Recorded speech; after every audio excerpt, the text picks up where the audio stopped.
She walked into the interview with quiet determination, her scarf gently covering a scar earned in a war no one in that glass room had ever fought. They didn't see a hero, only what didn't fit their image. But Elena Marshall had once knelt in burning wreckage with blood on her collar and conviction in her bones, saving lives with shaking hands and silent strength. Years later, when rejection tried to shrink her worth to a resume line or a raspy voice, it was the man she once carried through fire who would make a single phone call and change everything. This is not just a story about a veteran. It's about dignity that doesn't beg to be seen, courage that leaves no caption, and a scar that became a bridge for countless others to step into their own light. Elena didn't fight for recognition. She fought so others could be recognized. And what the world once overlooked, it now holds up as a mirror. Sorry, ma'am, we're going with someone who better fits the company image.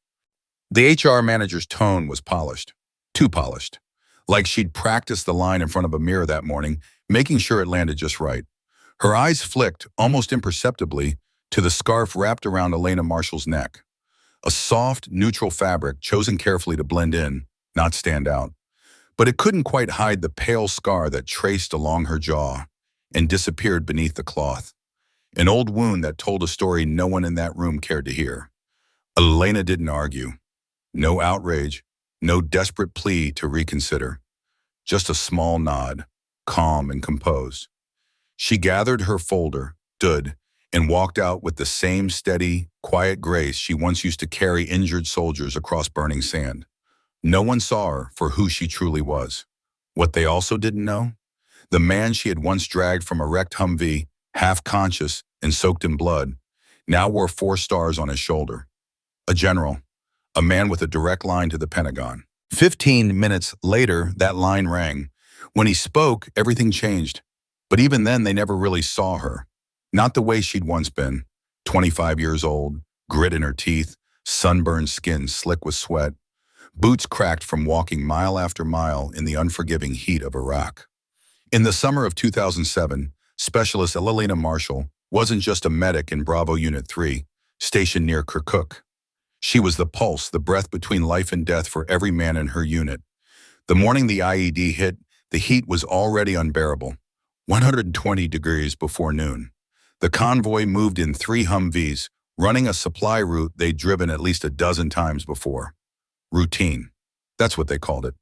But nothing in war stays routine for long. The explosion didn't roar. It cracked, sharp, violent, like the sky had been ripped open. The lead Humvee lifted into the air and flipped, its undercarriage blossoming into flame. Metal and dirt rained down. And then the screaming. Chaos doesn't ask permission. It just arrives. Elena didn't wait for orders. She didn't hesitate, didn't flinch. She threw open the back door of her Humvee, bolted toward the fire, helmet strapped tight, medkit slung over her shoulder, heart hammering like artillery. The wreckage was a mangled mess, charred metal twisted around fire and smoke that slithered into the sky. One man was already dragging himself free, his arm a stream of red. Another was pinned, leg crushed, breaths shallow. But it was the third figure that made her blood run cold. His name tag read Dwyer, Colonel Marcus Dwyer, the commanding officer, the man whose decisions echoed all the way back to command in Baghdad. He was slumped against a broken section of frame, half conscious, blood soaking through his fatigues. A jagged piece of shrapnel the size of a quarter had torn through his shoulder, another lodged in his thigh. He was going fast. She dropped beside him. Her hands didn't tremble. "Stay with me, sir," she said, voice scratchy with smoke and adrenaline. "You hear me? You stay awake." He nodded faintly, eyes struggling to focus. Elena opened her kit and went to work, stuffing the wound on his shoulder, tying a tourniquet high on his leg, gauze packed under his flak jacket with quick, practiced fingers. She didn't pause. And then came the second blast. It struck behind them, closer to the support truck. Not a direct hit, but close enough. Shrapnel flew like razors. One slashed across her neck. Just under the edge of her helmet, it sliced through flesh like paper. She dropped to one knee, gasped. Warm blood soaked into the collar of her uniform. Her hands shot to her throat on instinct. She felt it, long, ragged, burning like fire, But she didn't scream, didn't fall, didn't let go of Dwyer. With one hand clutched to her own bleeding neck and the other still applying pressure to his wound, she rasped through gritted teeth, "You're not dying here, not today." By the time the medevac chopper touched down, she had stabilized 3 men, including Dwyer. She refused to climb aboard until every soldier had been loaded. Only then, with blood still sliding down her chest and her vision tunneling, did she collapse onto the floor of the aircraft. At the field hospital, the diagnosis was swift. The shrapnel had torn into her vocal cords. Surgery could save her life, but not her voice. When the doctors told her she'd never speak the same again, Elena didn't cry, didn't flinch. She just asked, "Can I still serve?" They said no. Her war was over. But what they didn't realize, not the doctors, not the colonel whose life she'd saved, not even Elena herself, was that the real battle hadn't even started. Because when Elena Marshall came home, the silence hit harder than any explosion. There were no parades, no flags, no welcome banners, just empty rooms, unopened emails, and job interviews where polite smiles masked silent judgments. A scarf wrapped carefully around her throat to hide the cost of her service, and HR managers who never saw her. Only what she lacked. But she remembered. Every face, every voice, every heartbeat she had fought to keep going in that blistering sun. And now someone else was about to remember her too. Banners rippled above her in the wind, the only sound beneath them the steady, indifferent hum of a city that had moved on without her. Charlotte was not a homecoming. It was a restart. She arrived with little more than a duffel bag slung over her shoulder, stitches along her throat, and a voice that rasped like dry leaves dragged across pavement. Every word she uttered scratched its way out, uneven, fragile, permanently altered. But she was alive, and that had to count for something. The very next day, she began applying for jobs. Anything that offered structure, routine, something that followed rules she could understand. Receptionist, office assistant, front desk clerk. On paper, she was overqualified, a decorated veteran with commendations for bravery, hands-on medical training in the field, a record of discipline and service. But the moment she sat down for interviews, everything shifted. It was always in their eyes, the flicker of discomfort, the half-second pause after she spoke. Some leaned in as though deciphering a foreign frequency. Others looked away quickly, blinking too often. A few just ended things early with rehearsed lines like, "We'll be in touch," or "We found someone who better fits the company image." She understood what they meant. She didn't sound normal. Her voice didn't carry the polish they expected. Her presence disrupted their script. Once, at a job fair for veterans, she approached a mid-sized marketing firm's booth. The recruiter took one look at her resume and said, "Impressive credentials, but we do a lot of phone communication. Our clients might have trouble understanding you." She nodded without protest, thanked him sincerely. He looked visibly relieved as she turned and walked away. At night, she stood in her tiny bathroom, the mirror cracked in the corner, practicing phrases into the still air. "Thank you for calling. My name is Elena. I understand your concern." Each line was a struggle, breath, control, muscle tension, timing, a fight against her own throat. Some nights, her voice would give out long before her will did, but she never stopped, never gave herself permission to stop. Eventually, she found part-time work at a veteran shelter downtown. It wasn't glamorous, but it was real. She served meals, sorted donations, organized drives. But most importantly, she listened. The people who passed through weren't broken. They were just waiting for someone to see them. Some bore their scars out in the open. Others wore long sleeves hiding the damage. Elena never asked. She simply handed them clean clothes or a warm plate and said gently, "You're not alone." The shelter's director took notice. He saw how she could settle a shouting match with 2 soft sentences, how she could resolve a bunk dispute without ever raising her voice. One day, he pulled her aside and asked, "Have you ever thought about HR? You'd be great at it." The idea struck her as almost ridiculous at first. HR? Her? But she sat with it. Conflict resolution, advocacy, fairness. Maybe HR wasn't just about hiring people. Maybe it was about fixing systems, healing them from within. That same month, she enrolled in night classes at a local community college. Human Resources Management, 4 courses per semester. Tuition paid by the GI Bill. Textbooks borrowed, notes scribbled in margins. During the day, she tutored other disabled vets, helped them navigate paperwork for benefits.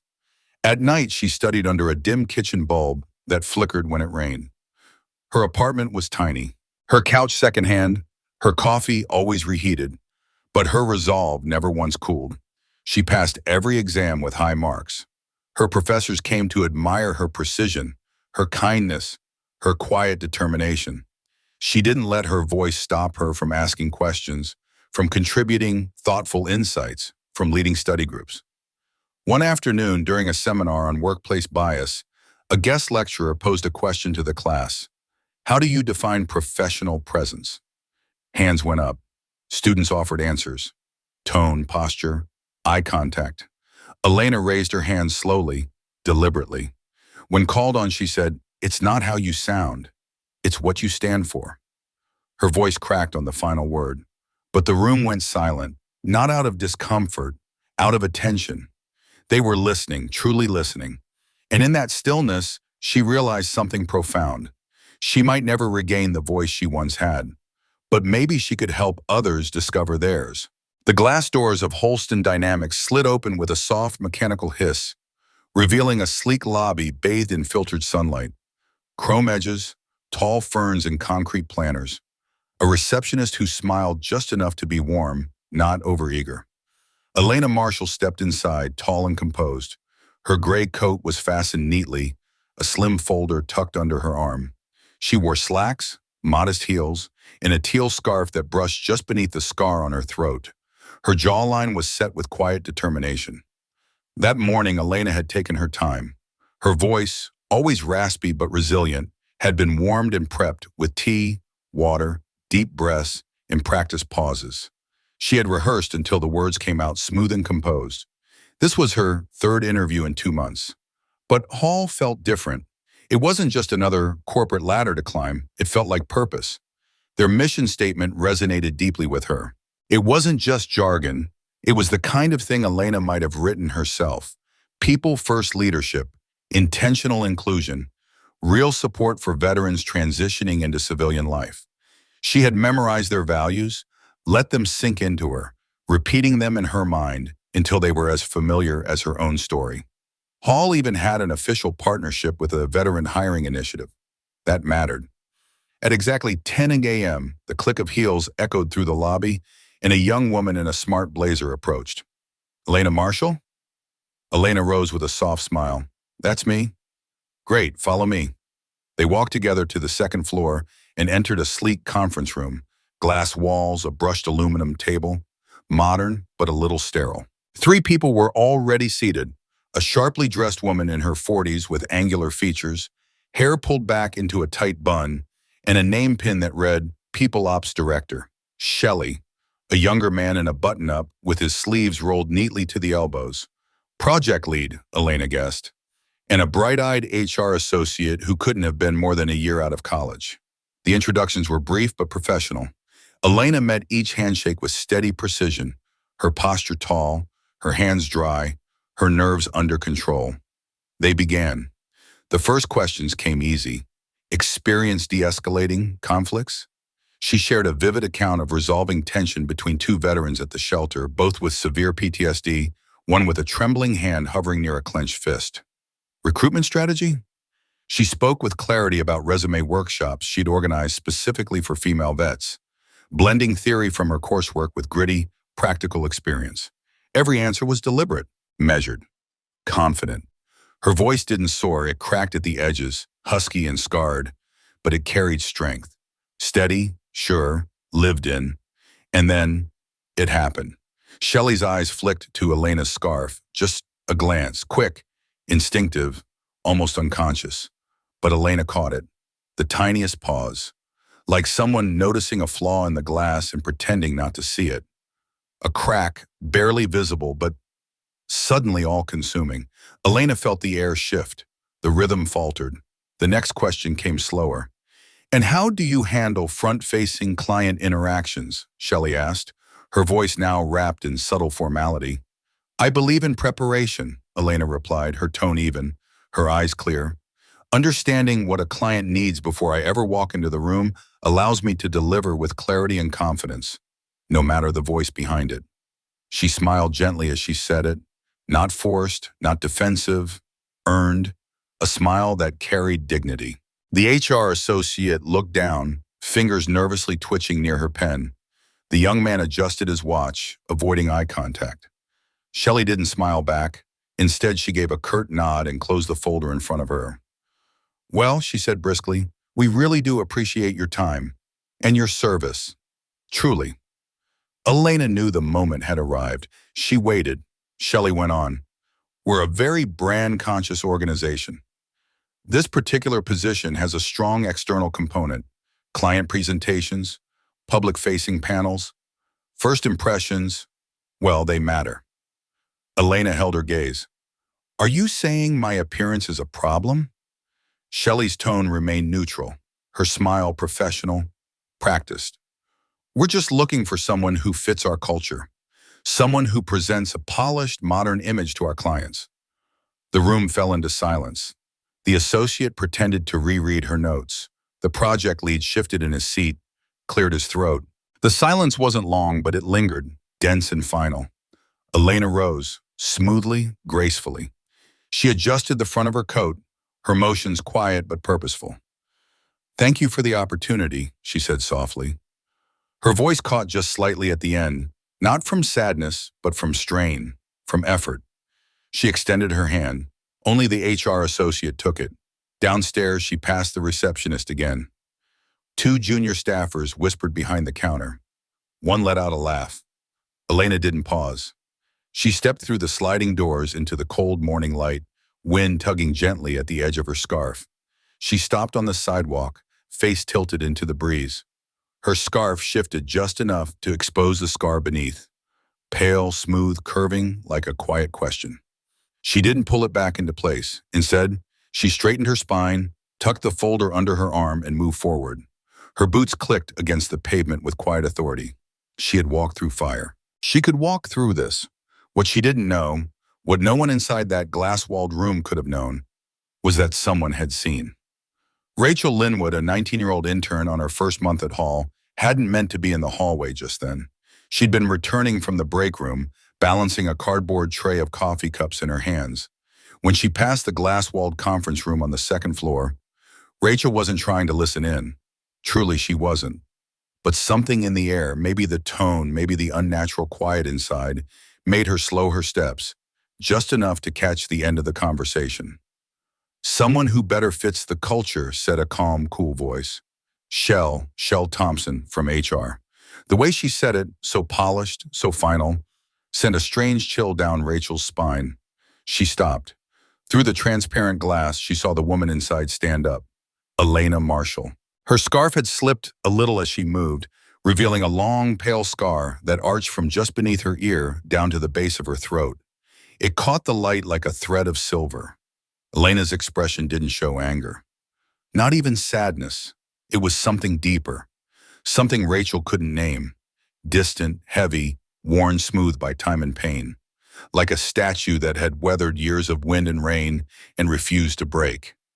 Rachel stepped back instinctively, her tray of coffees trembling in her grip. She didn't know Elena personally, but she recognized her. A few months ago, she had attended a panel her uncle had begged her to go to, veterans speaking on resilience and reintegration. One of the speakers, quiet and composed, with a voice like crushed gravel, had spoken about dignity, about hidden wounds, and about how some people don't always know how to ask for help. That woman was Elena Marshall. And now Rachel was watching her walk out the glass doors, head held high, movements unhurried, as if even rejection couldn't chip away at her sense of self. Rachel stood frozen by the elevator, unsure, caught between impulse and fear. Then something within her, something beyond obligation, stirred. She set her coffee tray down, pulled out her phone, and scrolled to a number she'd saved months ago. She had only met the man once during a military networking luncheon. They'd exchanged no more than a greeting, but his name had stuck with her. Everyone knew him. General Marcus Dwyer, She typed quickly, "Sir, I believe you need to know something about someone named Elena Marshall." She didn't expect a response. Not really. But 5 minutes later, her phone vibrated with a message that was short and sharp. "Received. Thank you. I'll take it from here." That same afternoon, in a quiet office tucked deep within the Pentagon, General Marcus Dwyer stood at the window, watching the Capitol dome fade into the summer haze beyond the rooftops. His desk was clean, except for a single framed photo. In the picture, he was younger. His arm was in a sling.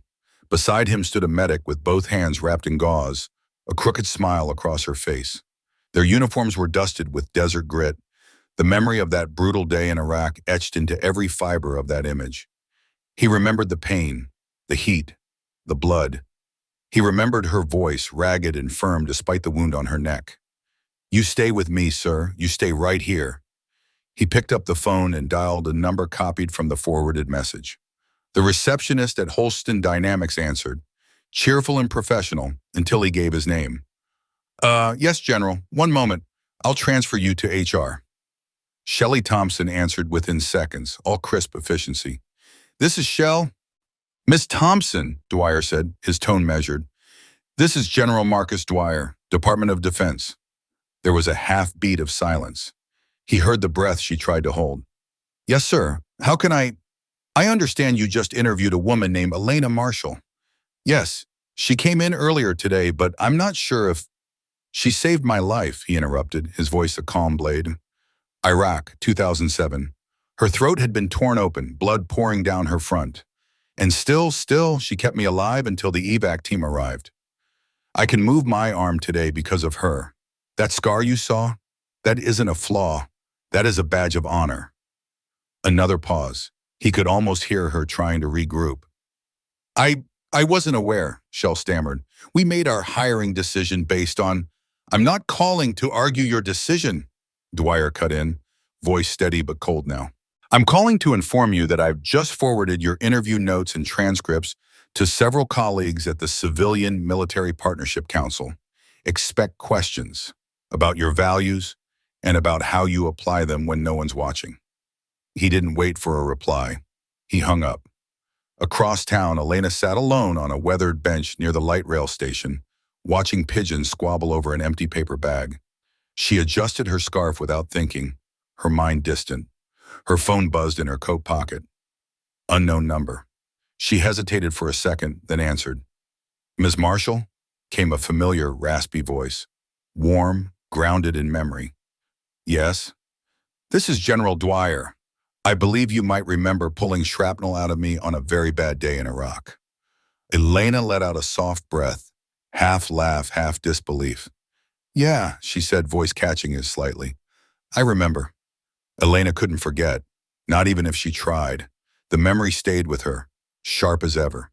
"I heard what happened this morning," he said. His voice came through the phone with a calm steadiness, layered with concern. "I'm sorry I wasn't there sooner, but I'm not calling to fix it." She didn't answer. "Not yet." "I'm calling," he continued gently, "to offer something better." Elena sat perfectly still, phone pressed tightly to her ear. Outside her window, the usual buzz of the city seemed to fall away, softened under the weight of General Dwyer's words.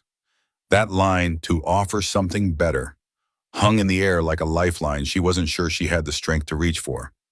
She wasn't quiet because she didn't know how to respond. The truth was, she didn't trust her voice not to break. On the other end, Dwyer waited. He didn't rush her. "We've just established a new civilian position under the Department of Defense, Veterans Transition Services," he explained. "It's a joint initiative between the DoD and the Department of Labor. We're focusing on fair employment placement, disability inclusion, and real internal HR reform. I want you to apply." Elena blinked in disbelief. "General, she started, uncertain. "You don't have to prove anything," he said, his tone warm but firm. "Just be who you already are." The silence between them wasn't empty. It was full, like that quiet space between an exhale and the moment your foot leaves the ground. When she finally found her voice, it came out soft and slightly broken. "Why me?" "Because you've lived it," he said. "Because we need people who understand that leadership doesn't always shout. It shows up. It stays. It endures. He gave her a name, a point of contact, a reference for the application, and mentioned a personal letter of endorsement he'd already submitted on her behalf. Before ending the call, he added something that rooted itself in her chest. I remember that day in Iraq. You were bleeding more than I was, but you kept going. You didn't follow protocol. You followed conviction. That's what I heard in your story today, and that's what this system desperately needs. Elena didn't sleep that night. She sat at her kitchen table for hours, fingertips brushing the edge of her old ceramic mug. The tea had long since gone cold, but she barely noticed. Before her lay a worn folder, filled with her resume, recommendation letters, and a copy of her degree in human resources. She stared at it all, and for the first time, she saw it differently. She wasn't chasing jobs anymore. She was chasing change. Not revenge, not a headline. Quiet, steady, necessary reform. The next morning, she submitted her application. 3 days later, she got the reply. She was in. Her first day wasn't flashy. No speeches, no headlines, no marching bands. Just a plain office on the 3rd floor of a federal building in D.C.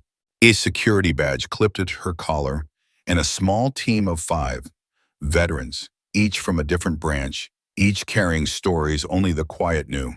Her role was clear: lead a new pilot program to train HR teams within federal contractors. The focus? Identifying and addressing unconscious bias, especially against wounded veterans and disabled candidates. It wasn't glamorous work. It wasn't easy. It demanded long hours of line-by-line policy reviews, rewriting outdated hiring protocols, and sitting across from corporate executives who often interrupted her or nodded with hollow smiles. But she didn't back down. She spoke, not about herself, but about others. The woman who always hid her prosthetic hand in photos. The veteran who rehearsed his phone interviews for hours, fearing his stutter would lose him the chance. The Marine who was told his intensity made him unfit for hospitality. Each story added weight, and every seminar she led ended with the same words. You're not hiring perfection. You're hiring potential. Scars don't erase that. They prove it. Slowly, word began to spread. Quietly, but unmistakably. Executives who once dismissed her started inviting her to speak on panels about veteran equity. One HR director personally asked for her help restructuring their review system to be more inclusive. A mid-sized tech company launched a mentorship initiative based on her framework. Elena never went back to whole dynamics. She didn't have to. They had seen a scar. She had seen a system in need of change, and a future she could shape. In choosing to walk that path, she didn't just reclaim her worth. She made space for others to rise with her. She didn't post about her new title, no long captions, no announcements. She didn't need to. Because in every quiet policy shift, in every rewritten handbook, in every hesitant veteran who walked into an interview and saw possibility instead of pity, Elena had already made her mark. One voice, soft, steady, undeniable, a force for change. She never made a scene, never posted a defiant message, never added a flashy hashtag to her resignation. Elena simply arrived at work, took her notes, did her job, and left. Quiet, professional, intentional. But the world had already started paying attention, even if she hadn't realized it yet. Unbeknownst to Elena, someone had been watching. Someone who hadn't forgotten what she witnessed in that day in the conference room. Rachel Linwood, the intern who'd once sent a quiet message to General Dwyer, couldn't shake the image of Elena's final moments at Holston Dynamics.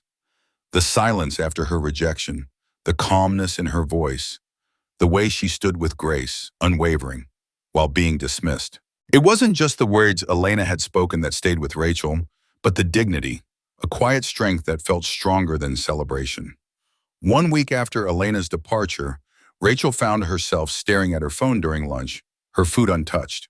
She was scrolling through LinkedIn, thumb hovering over the post button. Her heart thudded as she hesitated. No hashtags, no tags to the company, no caption begging for sympathy or attention. Just a photo.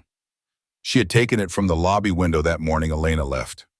In it, Elena stood at the crosswalk, the soft glow of dawn catching the fold of her scarf. Her folder clutched tightly to her chest, and a faint scar visible beneath her jaw. Rachel had added a simple caption. They saw a scar. She carried a legacy. She hit post. Within an hour, the post was shared over 100 times. By the end of the day, it was everywhere. First, veteran forums picked it up, then disability advocates, then recruiters and HR professionals from all corners of the professional world. The comment section exploded. Thousands of voices pouring in. She's my hero. Quiet strength like that humbles me. Every hiring manager should read this. This made me rethink my own judgments. I want my daughter to grow up seeing women like this. My scars aren't visible, but I've never felt so seen. It wasn't just comments, it was connection. Journalists began to reach out to Elena. She turned down most of them. She didn't want it to be turned into a headline or symbol. She just wanted to work. But one local reporter asked again, with a promise. No pity headlines, the reporter said. No close-up of your scar. Elena agreed on that condition. The article was published under the title, What Courage Sounds Like. It didn't romanticize her. There were no sweeping metaphors or heroic fanfare. Just facts. Steady steps. It told how she once saved lives under gunfire. How she lost her voice but not her purpose. How she was overlooked. And then quietly someone noticed. The article struck a nerve. A national HR conference cited it in a keynote address about visual bias in hiring. A veteran employment initiative asked to include it in their training sessions. One tech company rewrote their candidate evaluation forms after reading it, adding a new question. Were any judgments made based on appearance instead of qualifications? Elena only read the article once. She folded the printed page neatly and tucked it behind the other documents in her folder. Behind her degree, behind General Dwyer's letter, behind the little affirmation cards she still carried from years ago. She never posted about it, never responded publicly. But in the flood of emails, one message reached her differently. There was no sender name, just a short note. My daughter is 14. She has a birthmark that makes her hide from the world. I showed her your story. She said, maybe I'm brave like that too. Thank you. Elena closed her laptop, her hands trembling, not from fear, but from something deeper. Something older. The ache of being seen and understood, and remembered not for her scars, but for her strength. And it was in that fragile stillness, between the rejection she endured and the recognition she never sought, that she understood something quietly powerful. This story wasn't just hers anymore. It had become a mirror, a reflection others were beginning to see themselves in. And the reflection mattered. What began as a resignation became something larger.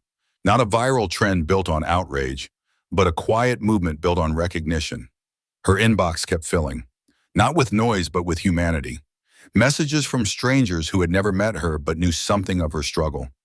Veterans, burn survivors, amputees, cancer survivors, single mothers, people scarred by life inside and out. Some messages were a few sentences, others pages long.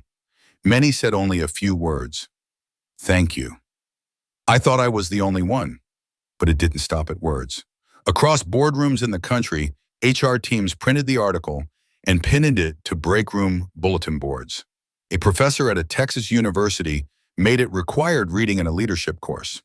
A regional bank in Illinois quietly changed its hiring policies to include accommodations for candidates with vocal impairments. And still, Elena never sought the spotlight. But in a world that tried to define her by a scar, she had shown something unforgettable. She wasn't a symbol. She was a standard. And the world had started to listen. Quietly, behind the scenes of updated interview formats and policy rewrites, something far more transformative had begun. General Dwyer stood in a stark government building not to chastise the company that had once turned Elena away. That chapter had closed. But to unveil something far more ambitious. He presented his proposal before a panel at the Department of Veterans Affairs and the Department of Labor. The plan? A sweeping, nationwide interdepartmental effort called Project Recite.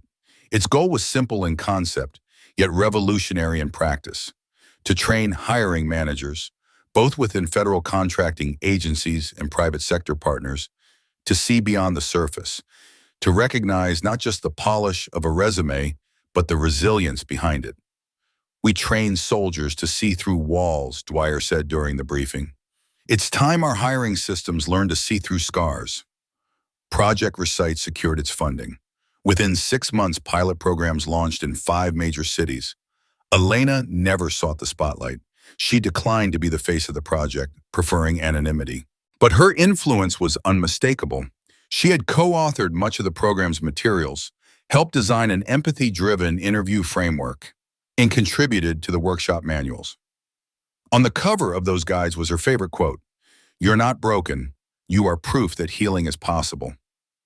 While the public changes were unfolding, it was something much smaller and deeply personal that lingered with Elena the most. A plain envelope had arrived in her mailbox with no return address. Her name was scrawled in unsteady handwriting. Inside, there was a folded piece of lined notebook paper and a photograph. The image showed a teenage girl standing beside a library shelf, wearing short sleeves, her smile tentative but real. The note read, "I wore short sleeves to school today, first time in 5 years. I think I'm finally okay with being seen, because you were." Elena sat at her kitchen table, the paper trembling slightly between her fingers. She didn't post it online. She didn't text a friend. She didn't even mention it in passing. Instead, she opened the drawer of a small wooden box where she kept the things that didn't need to be shared. Private tokens of meaning. Old military patches, folded letters, a medal she'd been given but never displayed. She added the photo to the collection, closing the drawer gently. She understood now. Her scar, once a symbol of shame, had become a bridge, and others had begun to cross it. Her next call didn't come from Washington or from a televised forum. It came from a small community college just outside Annapolis, Maryland. There were no publicists or press releases involved, just a handwritten letter from a professor of organizational ethics. He had read her story. He didn't ask for a headshot or a resume. He asked only one thing. "Would you be willing to speak to my students about what it means to lead with truth?" Elena almost declined. Not because she didn't care, but because the thought of standing at the front of a room still unsettled her. She'd always preferred working behind the scenes, the quiet edge of a movement. The scar hadn't changed that. If anything, it had deepened her instinct to guide without being seen. But there was something sincere in the professor's request. No titles, no fanfare, just an honest question. So she said yes. The classroom was modest, 23 students, a worn-out whiteboard, a ceiling tile missing in the corner. There were no microphones, no auditorium, no stage. Elena arrived early and took a seat in the back, observing the students as they wandered in. Some had backpacks hanging low on one shoulder, others stifled yawns beneath hoodies, and a few scrolled absently through their phones. When the professor introduced her, the students clapped politely, not because they recognized her name, but simply out of courtesy. And that was more than enough. She rose slowly and made her way to the front. Her scarf was tidy as always, though it didn't completely conceal the curved line beneath her jaw. No one stared. No one whispered. She uncapped a dry erase marker and wrote a single question across the board. "What does a scar teach us?" Then she turned to face them.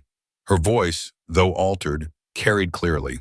It wasn't loud, but it was unwavering. She didn't begin with her injury or her military service or the high-level decisions in D.C. She didn't even mention the job rejection that started it all. Instead, she spoke about moments, small ones, moments most people overlook. The choice to act while still afraid, the courage to speak up when no one is listening, the strength to rise when no one is watching and no one claps. She paused often, not for dramatic effect, but simply to breathe. Each silence held weight. Every inhale reminded the room that strength doesn't always announce itself. Sometimes it simply endures. And that was only the beginning. She stood still as the girl walked toward her, no more than 19, arms hidden beneath long sleeves despite the warmth of spring. There was hesitation in her step, as though the act of being seen cost her something. "I have burns," the girl whispered, her voice barely audible. "Since I was 6, I always thought I had to hide them to be taken seriously." Elena didn't answer right away. She didn't offer pity. Instead, she reached quietly into the folder she carried and pulled out a card she had written weeks earlier. She had made a few of them, just in case. She handed it to the girl. 7 words. You are not broken. You are proof. The girl read it once, then again. Her eyes widened as if something had cracked open inside her. A truth she had never dared speak aloud now held safely in her hands. Elena offered a soft smile, and in that moment, she understood something deep. No courtroom had ever declared her right. No headline had crowned her with justice. But here, in this quiet corner of a classroom, something far more important had happened. She had given someone the permission to be seen. Elena never hung the letter from General Dwyer on her wall. She never framed the article, never responded to the post that went viral. She didn't give interviews or start a podcast. That had never been the point. In her modest apartment, on a narrow shelf just above her desk, sat a wooden box, simple, unpolished, fastened with a small brass latch. Inside were folded notes, thank you cards, photographs. None of them were accolades. Some didn't even have names, but every single one carried a piece of the road she had walked. One came from a janitor who had seen her speak during a workplace seminar and thanked her for reminding him of his worth. Another from a mother who wrote that her daughter had finally worn a sleeveless dress to church for the first time in years. Most of the messages were unsigned. Elena preferred it that way. She didn't need recognition. She just needed the lesson to remain. That dignity doesn't have to shout. That scars aren't flaws to disguise. They're proof that someone made it through. That we cannot claim to value courage and then look away from the people who carry its evidence. She never returned to Holston Dynamics. Even after their formal apology arrived, months later, long after the buzz on LinkedIn had faded and the hashtags had stopped trending, she never set foot in that office again. One day, while on her way to consult with a nonprofit, she happened to pass their building. The glass windows, tall and gleaming, mirrored the city around them. She caught her own reflection. Older now, quieter perhaps, but with a strength in her posture that hadn't been there before. She didn't stop walking. Just a few blocks later, she came across a mural being painted on the side of a community center. The wall burst with color, faces of people with birthmarks, prosthetic limbs, surgical scars, burned tissue, portrayed not as objects of pity, but with unmistakable pride. And at the mural's heart stood the silhouette of a woman, upright and strong. Just beside her, painted in clean, simple script, she didn't raise her voice, she raised others. Elena paused for only a moment. Her fingers, almost by habit, reached up to touch the scarf around her throat. Then, as always, she moved on, quiet, composed, unchanged on the surface. But everything behind her had shifted, and somewhere out there, perhaps in a classroom, a job interview, or in front of a bedroom mirror, a young woman stood looking at herself differently because of what Elena had made possible. In a world that rushes forward and often forgets the quiet ones, Elena Marshall left behind something that couldn't be erased. A legacy. That dignity doesn't always come with applause. That true leadership doesn't always demand the spotlight. That scars, seen or unseen, carry stories that the world needs to hear. Her story speaks to the veteran who came home and felt invisible, to the older worker told they no longer fit the mold, to the person passed over, not because they lacked value, but because someone refused to look deeper. Today's culture often worships appearances, but maybe it's time we started asking better questions. What if we valued character over polish? What if we saw resilience as strength, not the absence of flaw? And what if the quietest voice in the room was the one we truly needed to hear? Have you ever been judged by how you looked or sounded? Have you known someone whose quiet courage changed your life? Share your story in the comments below. It could be the voice someone else needs today. If Elena's journey moved you, show your support. Like, subscribe, and share this video with someone who still believes in grace, in dignity, and in second chances. Until next time, look deeper.